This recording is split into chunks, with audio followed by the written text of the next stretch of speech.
Welcome to steno ज्ञानपूर्ण दोस्तों, आपके YouTube channel steno ज्ञानपूर्ण में आपका बहुत बहुत स्वागत है। दोस्तों, इस वीडियो के माध्यम से आपके लिए लेकर आए 85 शब्द प्रति मिनट की कोर्ट संबंधित लीगल डिक्टेशन।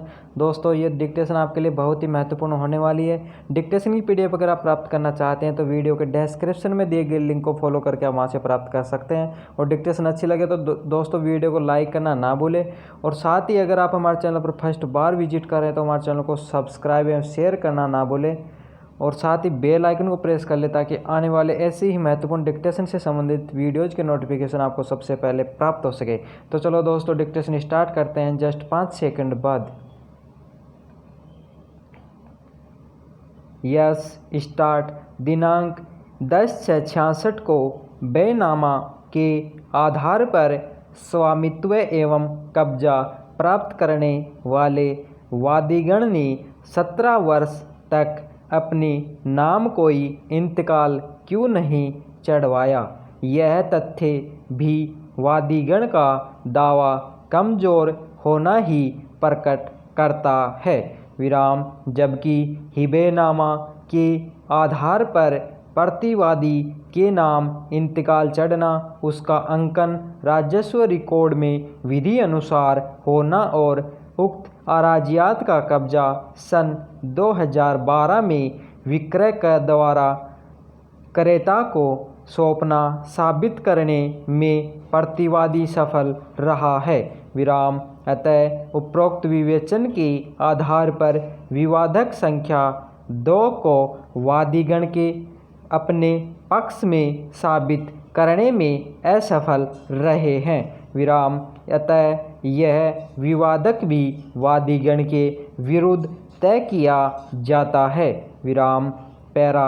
इस बिंदु के संबंध में बहस के दौरान विद्वान अधिवक्ता अभियुक्त का मुख्य रूप से यह तर्क रहा है कि प्रकरण में अभियोजन पक्ष की ओर से कोई साक्ष्य प्रस्तुत नहीं की है जिससे अभियुक्त के विरुद्ध आरोपित अपराध साबित नहीं है। विराम। अतः साक्ष्य प्रस्तुत नहीं होने से अभियोजन कहानी की पुष्टि नहीं होती है। विराम। अतः अभियुक्त को दोष मुक्त घोषित किया जावे। विराम। अभियोजन अधिकारी द्वारा इसका विरोध किया और अभियुक्त को उचित दंड से दंडित करने का निवेदन किया। विराम। पैरा।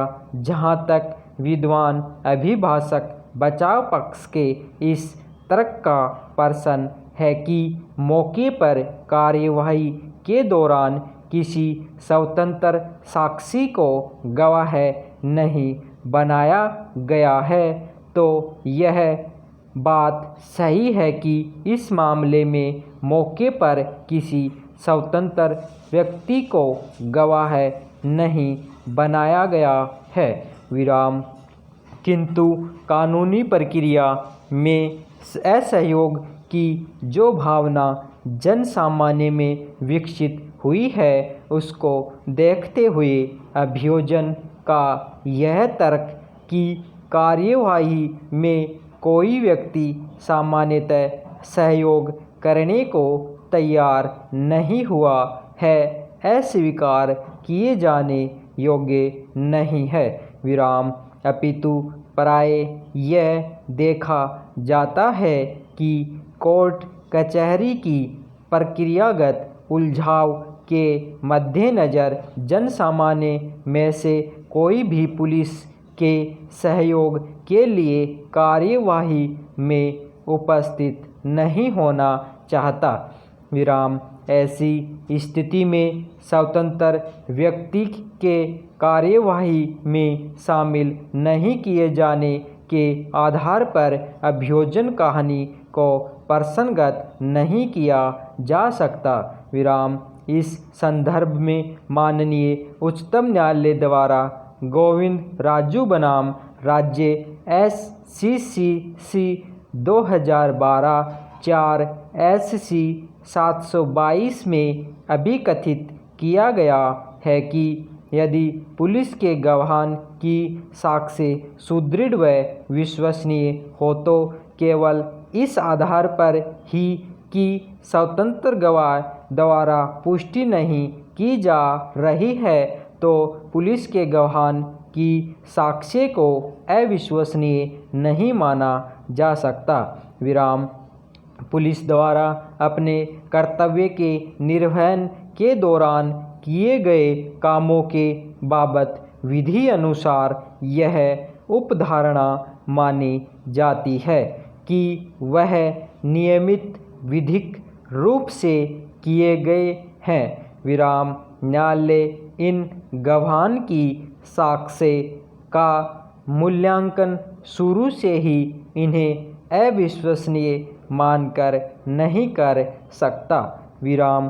प्रकरण में हालांकि कोई स्वतंत्र साक्षी नहीं है परंतु अभियोजन पक्ष की ओर से प्रस्तुत समस्त साक्ष्यों की साक्ष्य में कहीं कोई विचलन नहीं है तथा उन्हें अविश्वसनीय करार दिए जाने का कोई कारण न्यायालय के समक्ष प्रस्तुत नहीं होता है। विराम। पैरा। विद्वान अभिभाषक बचाव पक्ष का यह भी तर्क है कि गवाह के बयानों में विरोधाभास है। विराम। इस संबंध में यदि परीक्षित कराए गए साक्ष्यों के परिसाक्ष्य का अध्ययन करें तो यह प्रकट होता है कि उनके बयानों में कतिपय विरोधाभास है। विराम। किंतु महत्वपूर्ण बिंदुओं पर उनके कथन समवेत हैं और एक दूसरे को समर्थन प्रदान करने वाले हैं। विराम। इसलिए विद्वान अभिभाषक बचाव पक्ष का यह तर्क भी पोषित किए जाने योग्य नहीं है। विराम। धन्यवाद।